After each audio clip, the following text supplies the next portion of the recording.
तो इमेजिन करो तुम एक ऐसी छलांग मारो कि धरती पे वापस ही ना हो कभी। या फिर रात में बैठ के ऐसे रीलें स्क्रॉल कर रहे हो। अब रीलें ही होती हैं, एक दो रील तो होती नहीं है। अच्छा, रीलें स्क्रॉल कर रहे हो और मोबाइल मुंह पे गिरने के बजाय ऐसे हवा में लटक रहा है। कितना सही होगा ना ये सब। बट अनफॉर्चुनेटली हम ऐसी दुनिया में नहीं रहते। यहाँ पर एक ऐसी इनविजिबल ताकत है जो हर चीज को धरती की तरफ खींच रही है। उसका नाम है, जैसा कि लोग समझ भी गए होंगे, ग्रेविटी।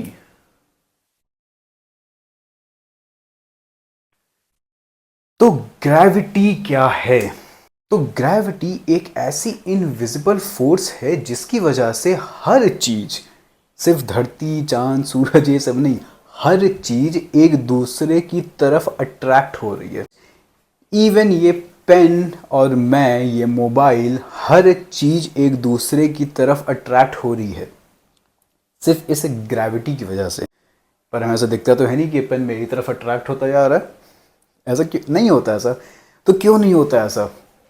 और मान लो ये ग्रेविटी जो चीज़ है 5 सेकंड के लिए, बस 5 सेकंड के लिए धरती से गायब हो जाए, धरती पे ग्रेविटी नाम की कोई चीज़ ही ना रहे, कितना मज़ा आएगा ना। लोग ऐसे हवा में उड़ रहे होंगे, प्लेन हेलीकॉप्टर की ज़रूरत ही नहीं, सीधा छत से एंट्री करेंगे बिल्डिंग के अंदर। पर ऐसा नहीं होगा। असल में मान लो 5 क्या सिर्फ 1 सेकंड के लिए भी ग्रेविटी अगर गायब हो गई, पूरी धरती डिसइंटीग्रेट हो जाएगी। धरती का सत्यानाश हो जाएगा अगर धरती 5 क्या सिर्फ 1 सेकंड के लिए भी गायब हो जाए। तो ये एक ऐसी इनविजिबल फोर्स, एक ऐसी ताकत है जिसको समझने के लिए हमें लिटरली हजारों साल का समय लग गया।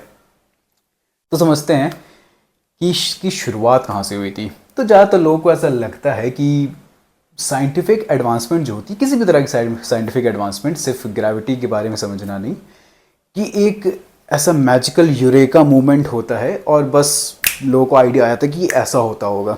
पर ऐसा नहीं होता। तो चलो ग्रेविटी की थोड़ी हिस्ट्री समझते हैं कि इसकी शुरुआत कहाँ से हुई थी। तो लोगों को ऐसा लगता है कि ग्रेविटी की शुरुआत ही हमारे न्यूटन सर ने की थी, पर ऐसा भी नहीं है। तो लगभग 300 साल पहले हमारी दुनिया में एक मस्त आदमी आया था जिसका नाम था सर आइजैक न्यूटन। और जैसा ज़्यादातर लोगों को ये कहानी पता है कि न्यूटन सर ने एक एप्पल को गिरते हुए देखा था, जिसकी वजह से उनको आइडिया आया कि कुछ ग्रेविटी ऐसा कुछ होता होगा, एक यूरेका मूवमेंट। पर ऐसा नहीं होता। ग्रेविटी को जब हम समझ रहे थे तो कई लोगों ने कई बातें कही, हर किसी ने अपना एक पर्सपेक्टिव दिया कि ग्रेविटी क्या होती होगी, कैसे काम करती होगी। बट हर कोई किसी न किसी एक एस्पेक्ट पे रही गया था। जैसे न्यूटन सर ने हमें बताया था कि ग्रेविटी क्या है और कितनी है, किसी भी ऑब्जेक्ट में कितनी ग्रेविटी प्रोड्यूस हो सकती है, या कोई एक ऑब्जेक्ट किसी दूसरे ऑब्जेक्ट को कितनी ग्रेविटी से अपनी तरफ अट्रैक्ट कर सकता है। मगर न्यूटन सर भी ये नहीं बता पाए थे कि ग्रेविटी काम कैसे करती है। पर न्यूटन सर के भी लगभग 150 साल पहले एक दूसरे शख्स आए थे जिनका नाम था गैलीलियो। तो गैलीलियो ने ये बोला था कि कोई भी दो ऑब्जेक्ट हो, डजेंट मैटर कि एक दूसरे से कितने भारी हैं। मान लो एक हाथी एक चींटी है, तो अगर हाथी और चींटी को एक साथ ड्रॉप करते हैं, तो गैलीलियो सर ने कहा था कि हाथी और चींटी एक साथ जमीन को टच करेंगे। जैसे मान लो उनको ड्रॉप किया गया तो हाथी और चींटी सेम टाइम पर धरती तक पहुंचेंगे। पर ऐसा कैसे हो सकता है? हाथी भारी है तो उनको जल्दी पहुंचना चाहिए, है ना। चींटी ऑब्वियसली हल्की है तो उसको देर में पहुंचना चाहिए। तो हमने ऐसा देखा भी है कि जो भारी चीज होती है वो ज्यादा जल्दी गिरती है कंपेयर टू कोई हल्की चीज। पर इसको एक एक्सपेरिमेंट से समझते हैं। मान लो भारी चीज हमारी हाथी ये कॉपी है, और चींटी और हल्की चीज ये पेपर है, ठीक है। अब अगर मैं ये पेपर और कॉपी को एक साथ गिराता हूं तो ऑब्वियसली यहां दिख भी रहा है कि पेपर देर से गिर रहा है, राइट। पर अगर ये देख ले कि इसको एक के ऊपर एक रख के गिराएं, तो अब इसके नीचे नहीं रखूंगा वरना होगा कॉपी ने इसको नीचे पुश किया, तो मान लेते हैं इसको ऊपर रखते हैं, ठीक। इसको ऊपर रखने पर अब अगर मैं छोड़ूंगा तो क्या होगा? क्या कॉपी पहले गिर जाएगी, पेपर बाद में धीरे धीरे नीचे नीचे आता रहेगा, या फिर कॉपी और पेपर एक साथ नीचे गिरेंगे? देखते हैं क्या गैलीलियो सर ने सही बताया था, देखते हैं। तो इसको एक हाइट पे ले जाते हैं और तो अब पता नहीं कैमरे पे कितना आया था, पर अगर इसको स्लो मोशन में करके देखा जाएगा तो कॉपी और पेपर एक साथ नीचे आ रहे थे।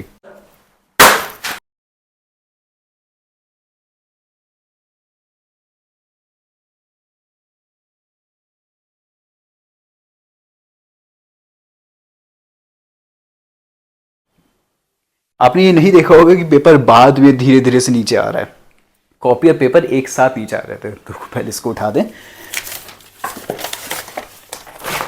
तो गैलीलियो सर की ये बात तो सही थी कि कोई भी दो ऑब्जेक्ट इररिस्पेक्टिव ऑफ उसका मास कितना है एक ही पॉइंट पे नीचे आते, पर ऐसा कैसे? भारी ऑब्जेक्ट को ज्यादा जल्दी नीचे आना चाहिए, पर ऐसा नहीं हो रहा।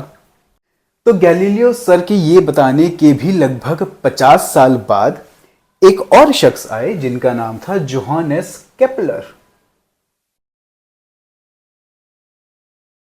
अब केपलर सर ने ये वो बताया कि जो प्लैनेट्स हैं अपने स्टार के अराउंड घूम रहे हैं, वो सारे प्लैनेट्स कुछ नियम फॉलो करते हैं। जैसे कि केपलर सर के पहले ये माना जाता था कि जो प्लैनेट्स होंगे वो अपने स्टार के अराउंड एक सर्कुलर ऑर्बिट में घूम रहे होंगे।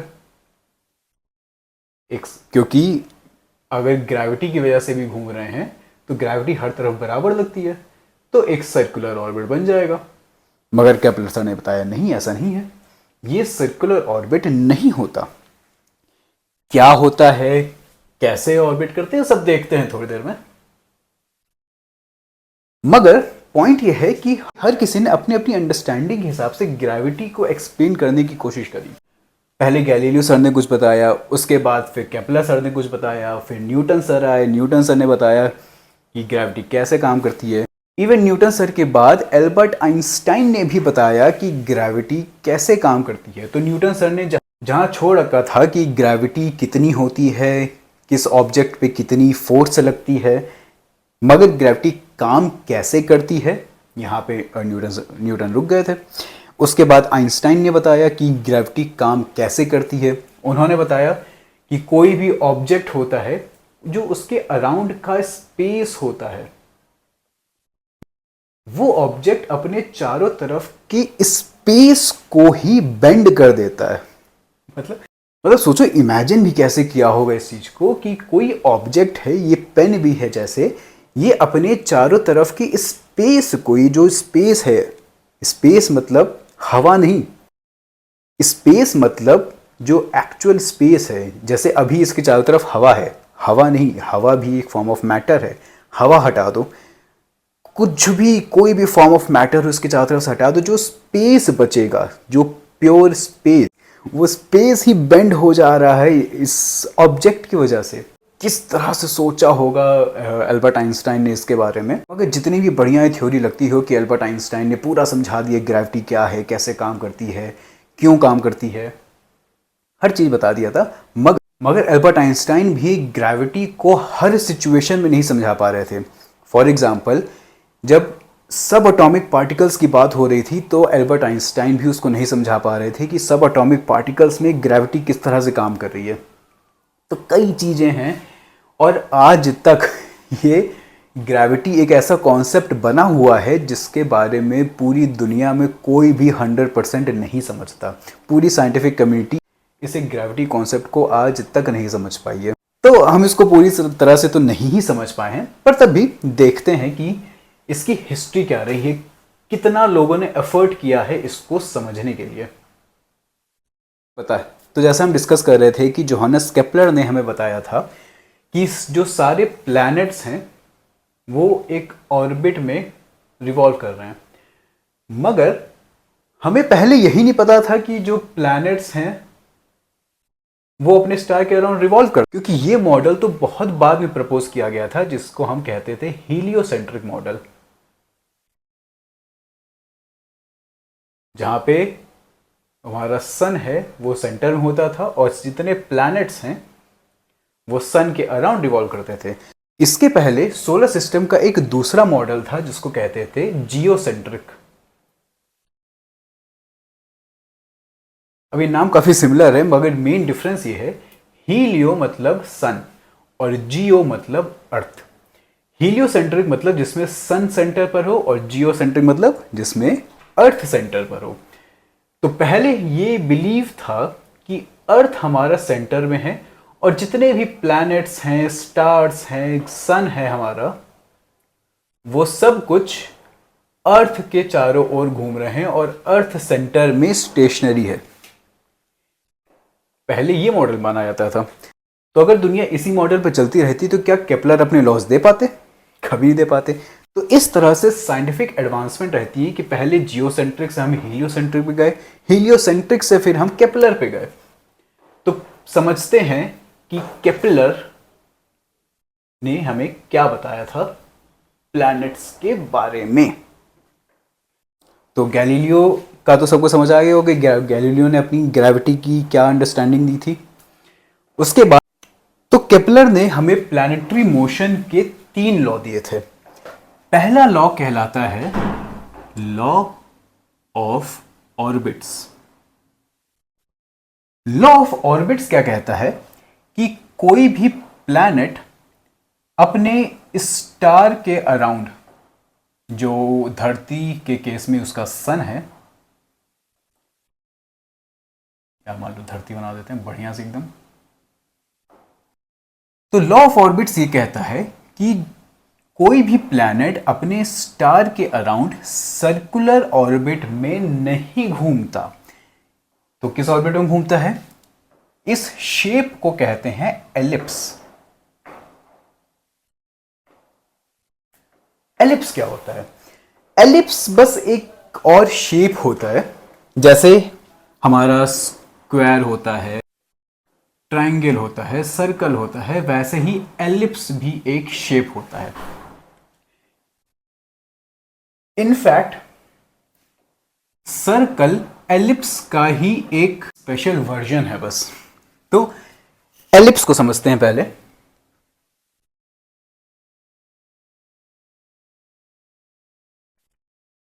एलिप्स में जैसे एक सर्कल में एक सेंटर पॉइंट होता है, रेडियस होता है, डायमीटर होता है, सरकमफ्रेंस होता है, एरिया होता है, वैसे ही एलिप्स के भी कई सारे पैरामीटर्स होते हैं। जैसे सर्कल में सेंटर पॉइंट होता है, एलिप्स में होता है 2 पॉइंट्स जिनको हम कहते हैं फोकाई या फोकल पॉइंट्स।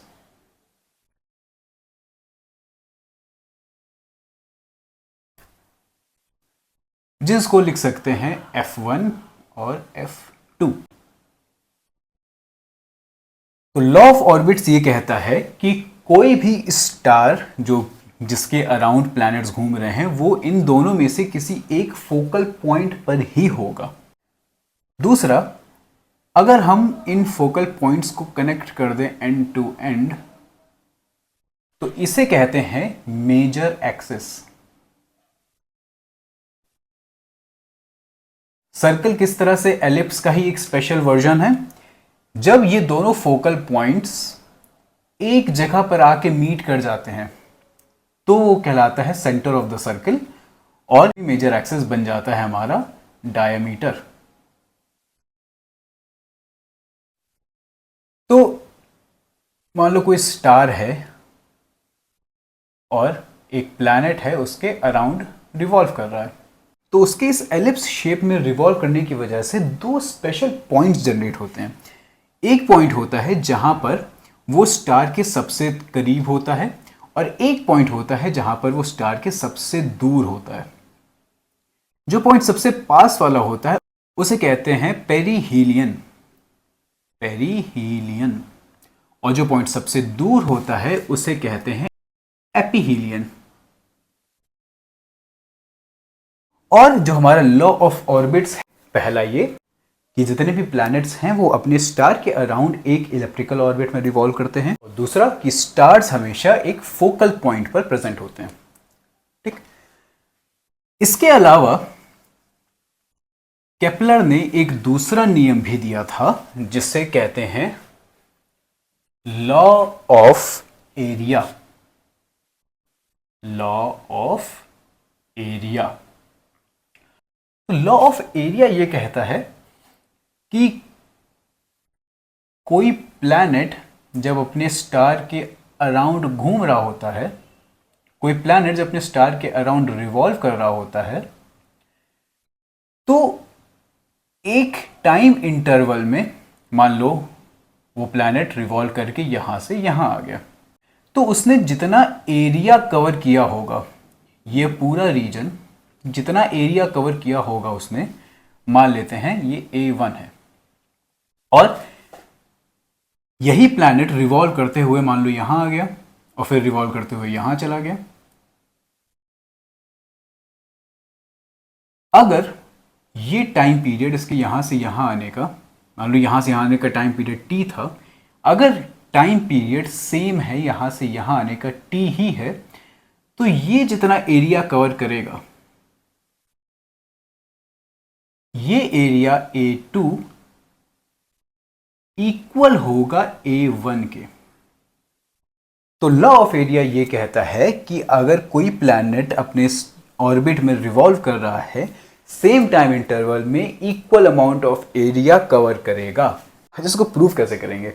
अब हम आउटर स्पेस में जाके प्लैनेट्स के एवोल्यूशन को ट्रैक तो करते नहीं जा रहे हैं, तो इसको प्रूफ करने का बहुत ही खूबसूरत तरीका है मैथमेटिक्स के थ्रू। तो मान लेते हैं कि जो प्लैनेट है हमारा वो एक इलिप्टिकल ऑर्बिट में घूमते हुए उसने यहाँ से यहाँ तक का एरिया कवर किया। यहाँ पे हमारा स्टार है, ये एरिया उसने कवर किया। अब सिंप्लिसिटी के लिए ये मान लेते हैं कि ये एक ट्रायंगल फॉर्म कर रहा है और हमें इस ट्रायंगल का एरिया निकालना है बस। और सेम तरीके से हमें दूसरे रीजन का भी एरिया निकालना है कि इसने यहाँ से यहाँ तक का एरिया कवर किया। सिंप्लिसिटी के लिए मान लेते हैं ट्रायंगल है और ये एरिया निकालना है, तो ये A1 ये A2, हमें प्रूफ करना है कि A1 और A2 इक्वल होंगे। तो ये ट्रायंगल है, ट्रायंगल के जो एरिया का फॉर्मूला होता है क्या होता है? Half base into height. अब यहां पे मान लेते हैं जो बेस है, तो मान लेते हैं कि इस ट्रायंगल में हमें निकालना है, इसका ये जो बेस है ये मान लो डिस्टेंस है r और जो हाइट है वो h है। तो हाफ बेस हमने r लिया है इंटू हाइट h। अब r तो देखो फिक्स रहेगा, r का तो कुछ कर नहीं सकते, तो h का देखते हैं। h है हमारी डिस्टेंस और डिस्टेंस होता है स्पीड इंटू टाइम। स्पीड मान लो कि किसी v वेलोसिटी से मूव कर रहा है प्लैनेट, और टाइम मान लेते हैं कि कुछ इसने डेल्टा t टाइम लिया है इस डिस्टेंस को कवर करने में। तो h की जगह हम रख सकते हैं into r into we delta t। अब जो मोमेंटम होता है p इक्वल्स टू mv होता है, जिससे हम निकाल सकते हैं v is equals to p upon m। तो इस v की जगह अगर हम ये रख दें तो हमें मोमेंटम के टर्म्स में ये इक्वेशन मिल जाएगी। तो half into R into P by M delta T. अब ये जो r इंटू पी है, मोमेंटम इंटू डिस्टेंस, ये होता है एंगुलर मोमेंटम।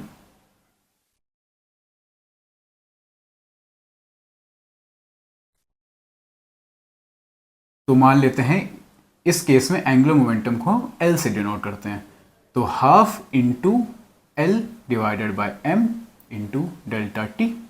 ये सब है इक्वल A के, या मान लेते हैं डेल्टा A के, क्योंकि depending upon the distance covered area भी चेंज ही हो रहा होगा, इसलिए इसको डेल्टा A रखते हैं। तो अगर इस t को नीचे ले जाएं तो delta A divided by delta t is equals to half into L divided by m। अब ये देखो कितनी बेहतरीन चीज निकल के आई है। अब हाफ जो है कांस्टेंट है ऑब्वियसली। एंगुलर मोमेंटम जो होता है वो भी किसी भी ऑब्जेक्ट का हमेशा कांस्टेंट रहता है। कंजर्वेशन ऑफ एंगुलर मोमेंटम एक यूनिवर्सल लॉ है जो बताता है कि एंगुलर मोमेंटम हमेशा कंजर्व रहता है, तो ये भी कांस्टेंट है।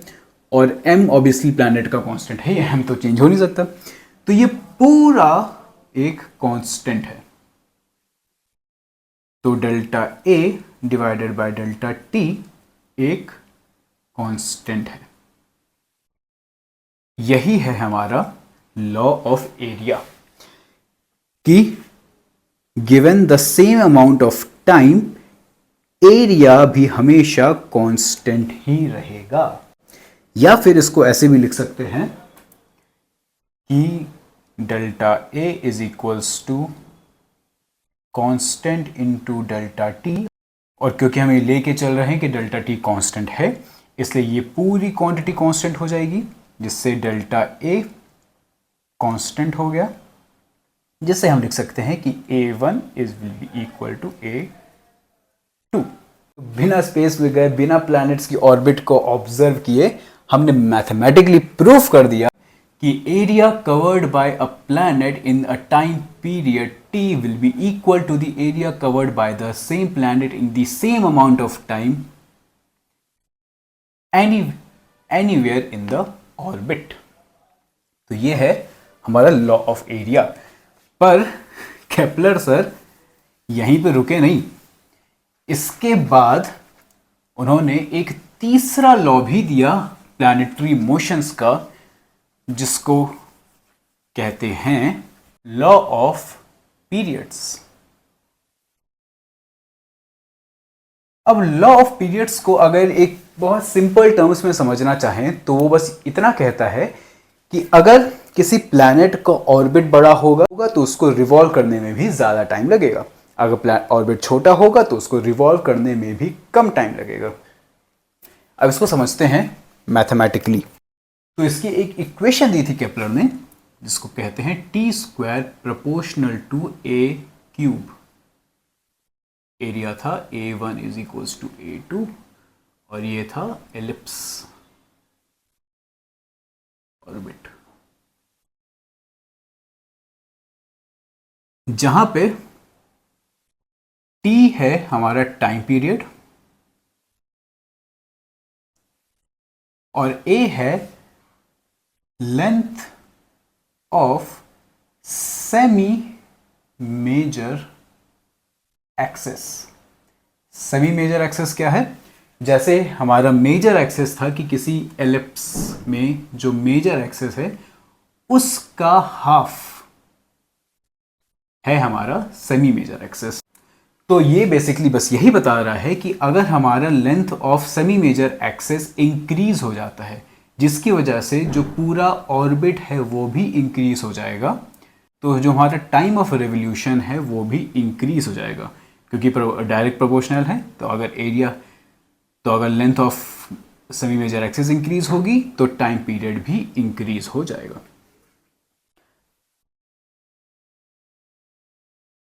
ठीक है, तो ये 3 लॉज दिए थे केपलर ने। मगर ग्रेविटी की बात यहीं पर रुकी नहीं, अभी ग्रेविटी को समझना बाकी था। तो केपलर ने ये तो बता दिया कि जो प्लैनेट्स हैं वो अपने स्टार के अराउंड ऑर्बिट कर रहे हैं, वो किस तरह से ऑर्बिट कर रहे हैं, उनके पाथ का शेप क्या है, वो कितना एरिया कवर करेंगे, कितना टाइम लेंगे, सब बता दिया। मगर एक मेन पॉइंट, एक क्रूशियल पॉइंट वो नहीं बता पाए कि वो ऑर्बिट कर ही क्यों रहे हैं। वो कौन सी ताकत है जो बड़े बड़े प्लैनेट्स को उसके स्टार के अराउंड घुमाती रह रही है? क्योंकि अगर कभी ऐसे बचपन में वो टॉप्स से खेला होगा तो उसको ऐसे स्ट्रिंग में बांध के ऐसे गोल गोल घुमाते हैं अगर, तो वो हमारे अराउंड घूमती है क्योंकि एक स्ट्रिंग से अटैच्ड होती है। मगर प्लैनेट्स और स्टार के बीच में ऐसा कौन सा स्ट्रिंग अटैच्ड है? तो इसका जवाब दिया था न्यूटन सर ने, जिसको बोला गया universal law of gravitation. Universal law of gravitation ये क्या बताता है तो इस स्टोरी से मैक्सिमम लोग फेमिलियर होंगे कि न्यूटन सर ने एक दिन एक सेब को नीचे गिरते हुए देखा और पहला थॉट यही आया होगा न्यूटन के दिमाग में कि उन्हीं के 3 लॉ ऑफ मोशन थे, जिसमें पहला लॉ ये कहता था कि अगर कोई चीज रेस्ट पर है तो वो हमेशा रेस्ट पर ही रहेगी अनलेस एक एक्सटर्नल फोर्स उसको मोशन में लाए। तो सेब जो था पेड़ पे टंगा था, रेस्ट पर था। एग्जैक्टली तो कौन सा ऐसा एक्सटर्नल फोर्स था जो उस रेस्ट पर रखे हुए सेब को मोशन में ले आया, क्योंकि बिना एक्सटर्नल फोर्स के मोशन में आ ही नहीं सकता। तो इसके बारे में कई सालों तक न्यूटन ने रिसर्च किया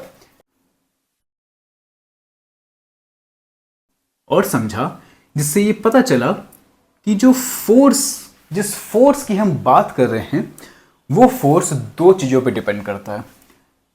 पहला डिपेंडेंसी है उसकी 2 ऑब्जेक्ट्स के मास पर। मान लो कोई 2 ऑब्जेक्ट हैं जिसका मास m1 और m2 है, तो वो एक दूसरे को किस फोर्स से अट्रैक्ट करेंगे वो डिपेंड करेगा उनके मास पर। अगर मास ज्यादा होगा तो फोर्स ऑफ अट्रैक्शन भी ज्यादा होगा, क्योंकि बता रहा है हमारा प्रोपोर्शनैलिटी साइन। दूसरा उन्होंने देखा कि दोनों के बीच का जो डिस्टेंस है उस पर भी डिपेंड कर रहा है, क्योंकि जब न्यूटन सर ने देखा कि वो सेब नीचे गिर रहा है तो उन्होंने एक बहुत फेमस सवाल पूछा कि चलो मान लिया कि कोई एक्सटर्नल फोर्स है जो उस सेब को अपनी तरफ नीचे खींच रही है। वो एक्सटर्नल फोर्स मान लो धरती से निकल रही होगी, पर अगर कोई एक्सटर्नल फोर्स है जो सेब को नीचे खींच सकती है तो वो चांद को नीचे क्यों नहीं खींच रही? राइट, क्योंकि सेम फोर्स है, उस फोर्स को चांद को भी धरती की तरफ खींच लेना चाहिए, पर ऐसा तो नहीं होता। जो फोर्स होता है वो इनवर्सली प्रोपोर्शनल होता है आर स्क्वायर के। इसे कहते हैं इनवर्स स्क्वायर लॉ, जिसका मतलब ये होता है कि जैसे जैसे डिस्टेंस बढ़ेगी वैसे वैसे फोर्स कम होता रहेगा। तो अगर इन 2 ऑब्जेक्ट्स के बीच की डिस्टेंस बढ़ा देते हैं, दोनों के बीच का जो फोर्स ऑफ अट्रैक्शन है वो कम हो जाएगा। और अगर इन्हीं दोनों को हम कंबाइन कर दें, F proportional to m1 m2 by R square, और जैसा हम जानते हैं कि जब प्रोपोर्शनैलिटी का साइन हटाना होता है तो एक कांस्टेंट इंट्रोड्यूस कराते हैं, जिस कांस्टेंट को हम कह रहे हैं capital G, m1 m2 by R square. ये है हमारा यूनिवर्सल लॉ ऑफ ग्रेविटेशन, जिसमें न्यूटन ने यह बताया कि जो ग्रेविटेशनल फोर्स ऑफ अट्रैक्शन होगा वो 2 ऑब्जेक्ट के मास और उसके डिस्टेंस पे डिपेंड करेगा। पर ये बड़ा जी क्या है? ये क्या चीज ले आए हम बीच में? इस बड़े जी को कहते हैं universal gravitational constant. Universal gravitational constant, जो कि एक कांस्टेंट है पूरे यूनिवर्स में, जैसा कि नाम बताता है यूनिवर्सल ग्रेविटेशनल कांस्टेंट, जिसकी वैल्यू होती है 6.67 इंटू 10⁻⁻11 न्यूटन मीटर स्क्वायर पर किलोग्राम स्क्वायर जी। अब जैसे यूनिवर्सल कांस्टेंट है, वैसे कई सारे कांस्टेंट्स होते हैं यूनिवर्स में। जैसे स्पीड ऑफ लाइट है, कांस्टेंट है, जिसकी वैल्यू होती है 299792458 मीटर्स पर सेकेंड। इलेक्ट्रॉन का चार्ज कांस्टेंट होता है, जिसकी वैल्यू होती है 1.6 इंटू 10⁻⁻19 कूलम्स। वैसे कई सारे कांस्टेंट्स होते हैं यूनिवर्स में, उसी में से एक होता है ग्रेविटेशनल यूनिवर्सल कांस्टेंट, जिसकी एक एग्जैक्ट वैल्यू होती है 6.67 इंटू 10⁻11। अच्छा, कुछ मिसकंसेप्शंस होते हैं ग्रेविटी को लेके। जैसे ये पेन जैसे मैंने ड्रॉप किया तो ये धरती की तरफ अट्रैक्ट हुआ, पर क्या इस पेन ने भी धरती को अपनी तरफ अट्रैक्ट किया? क्योंकि मान लो ये पेन है, ये धरती है,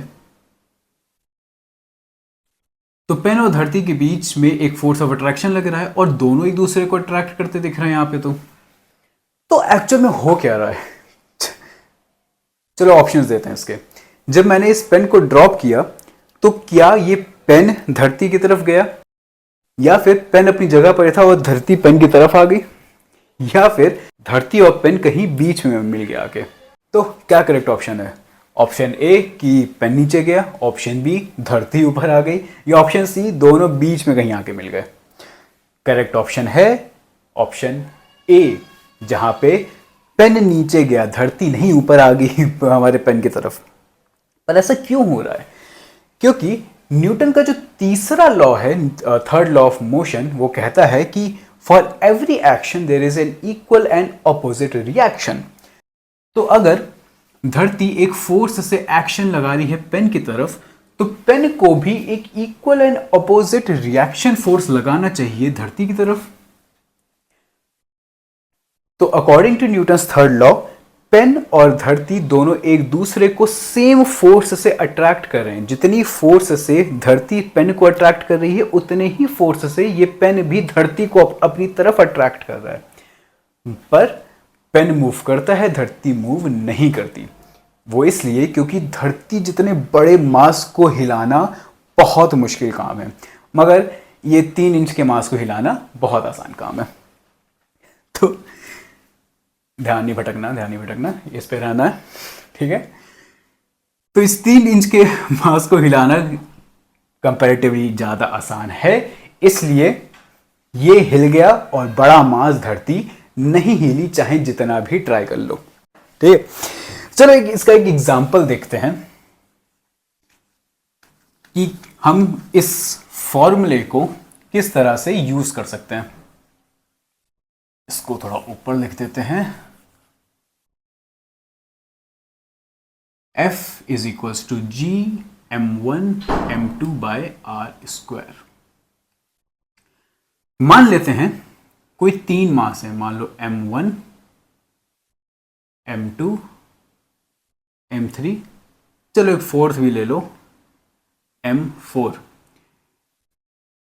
अब ये मास m1 और m2 के बीच में डिस्टेंस मान लो r1, मास m1 और m3 के बीच में डिस्टेंस r3, और m1 और m4 के बीच में डिस्टेंस r2।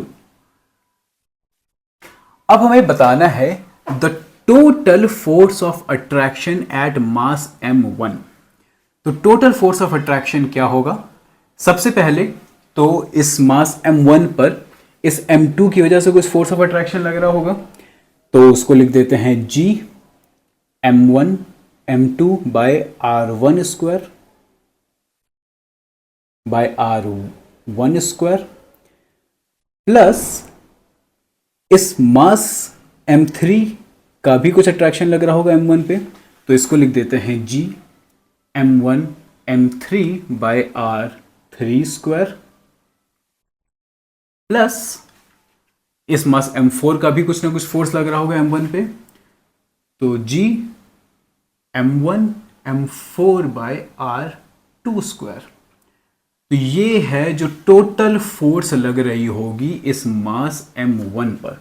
अब अगर बस इन मासेस की वैल्यू दी गई हो, इस डिस्टेंस की वैल्यू दी गई हो, मान लो मास m1 1 kg का है, मास m2 2 kg के हैं, और m3 3 kg का है, और m4 4 kg का है, और जो डिस्टेंस है सब 1-1 मीटर है।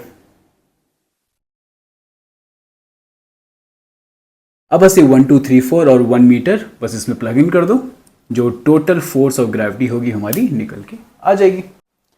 तो इस तरह से हम किसी भी 2 ऑब्जेक्ट्स के बीच में जिनका मास m1 और m2 है और जिनके बीच की डिस्टेंस r है, हम उनके बीच का gravitational force of attraction find out कर सकते हैं।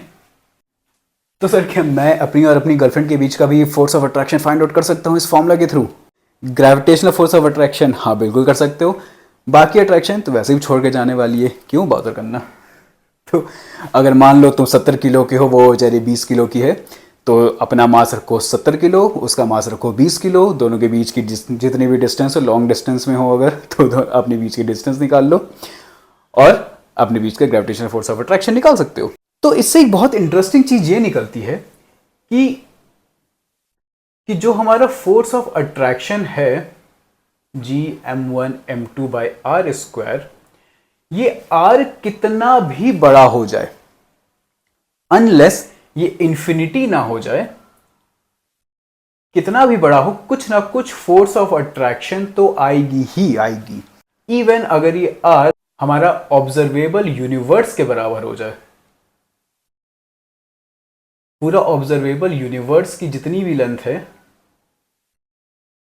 उतनी आर को रख दें, और कोई दो मास है, मान लो 70 किलो और 20 किलो, तुम और तुम्हारी गर्लफ्रेंड, इवन अगर यूनिवर्स के दो कोनों पर होना, फिर भी तुम दोनों के बीच में कुछ ना कुछ फोर्स ऑफ अट्रैक्शन होगी ही होगी। खैर, बात करते हैं धरती और धरती पर रह रहे ऑब्जेक्ट्स के बीच में फोर्स ऑफ अट्रैक्शन के बारे में। तो अगर ये धरती है, कोई एक ऑब्जेक्ट है मास m1 का मान लो, वो धरती की तरफ अट्रैक्ट, तो धरती इस पे कितना फोर्स लगा रही होगी। तो अभी तक हमारे पास फोर्स निकालने के दो फॉर्मूले हैं। पहला है F इक्वल्स एम ए, जो कि है हमारा Newton second law of motion, और हमने अभी देखा F is equals to G m1 m2 by R square. तो हम जब भी किसी ऑब्जेक्ट को ड्रॉप करते हैं तो उसकी जो स्पीड होती है वो इंक्रीज होती जाती है, मतलब कि वो ऑब्जेक्ट एक्सेलरेट होता है धरती की तरफ। तो अगर हमें ये एक्सेलरेशन निकालना है कि वो किस रेट से एक्सेलरेट हो रहा है नीचे, तो एक्सेलरेशन हम इस फॉर्मूले में देख सकते हैं कि एक्सेलरेशन है F upon m, correct. m मान लेते हैं धरती का मास है, तो F हमने देखा कि G m1 m2 upon R square है, तो G m1 है यहाँ पे m, m2 है यहाँ पे m1 upon R square into 1 by m, तो ये m और ये m कैंसिल हो जाएगा। तो जो एक्सेलरेशन आएगी वो आएगी G m1 bye R square, जहाँ पे r है इन दोनों के बीच की डिस्टेंस। तो G हमने देखा कांस्टेंट है, जो m1 है इस ऑब्जेक्ट का मास वो भी कांस्टेंट रहेगा, क्योंकि ऑब्जेक्ट का मास अपने आप तो चेंज हो नहीं जाता, तो ये पूरा एक कांस्टेंट है। तो एक्सेलरेशन इनवर्सली प्रोपोर्शनल आ रहा है आर स्क्वायर के। तो ये हमें बता रहा है कि जैसे जैसे आर बढ़ेगा वैसे वैसे एक्सेलरेशन कम होगी, या जैसे जैसे आर घटेगा वैसे वैसे एक्सेलरेशन बढ़ेगी। तो जैसे जैसे हम धरती से दूर जाते जाएंगे, जो हमारा फोर्स ऑफ अट्रैक्शन होगा या जो हमारा एक्सेलरेशन का रेट होगा वो कम होता जाएगा। अब ये जो एक्सेलरेशन हो रही है ये हो रही है धरती की ग्रेविटी की वजह से। तो इस एक्सेलरेशन को हमने एक स्पेशल नेम और सिंबल दे रखा है, जिसको हम डिनोट करते हैं छोटे g से, जो कि होता है एक्सेलरेशन ड्यू टू ग्रेविटी।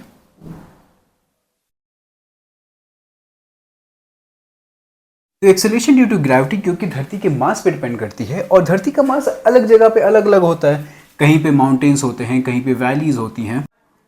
तो depending upon the mass of that particular area, जो एक्सेलरेशन ड्यू टू ग्रेविटी है वो चेंज होती रहती है, वो वेरिएबल है।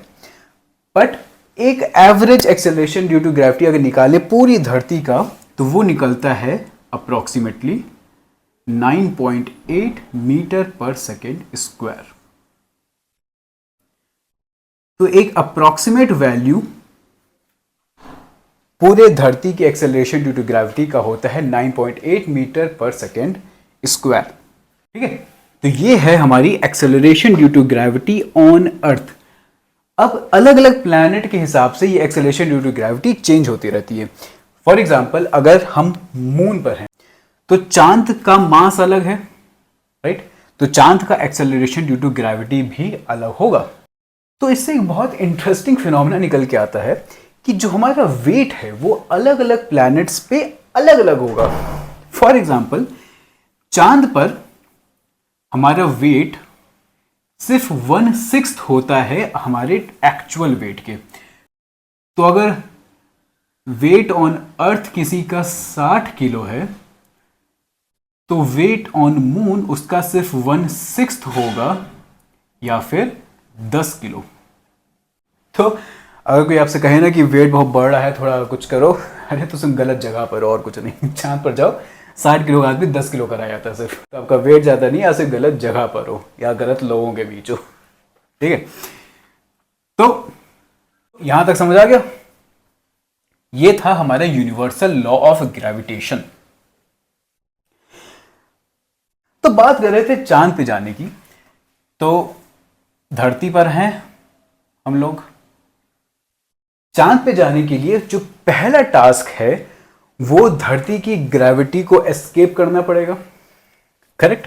तो न्यूटन सर ने इसका एक बहुत बेहतरीन थॉट एक्सपेरिमेंट दिया था कि मान लो धरती पर हमारे पास एक कैनन बॉल शूटर है।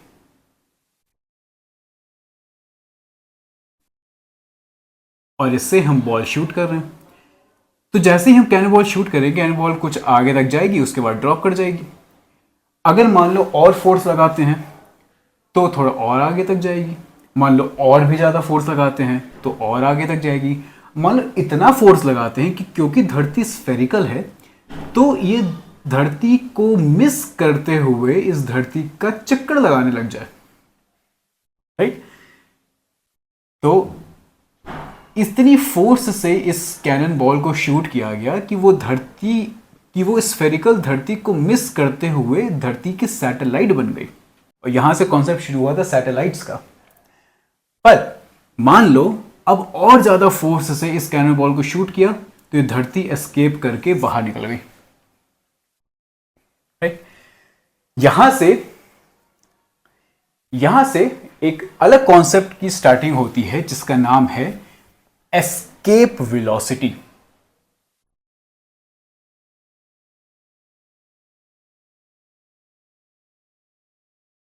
एस्केप वेलोसिटी का मतलब कि एक झटके में कितनी वेलोसिटी चाहिए होगी किसी भी ऑब्जेक्ट को उस प्लैनेट की ग्रेविटेशनल पुल को पार करने के लिए। तो जैसे एक पुराना शेर था कि कौन कहता है आसमान में छेद नहीं हो सकता, एक पत्थर तो तबीयत से उछालो यारो।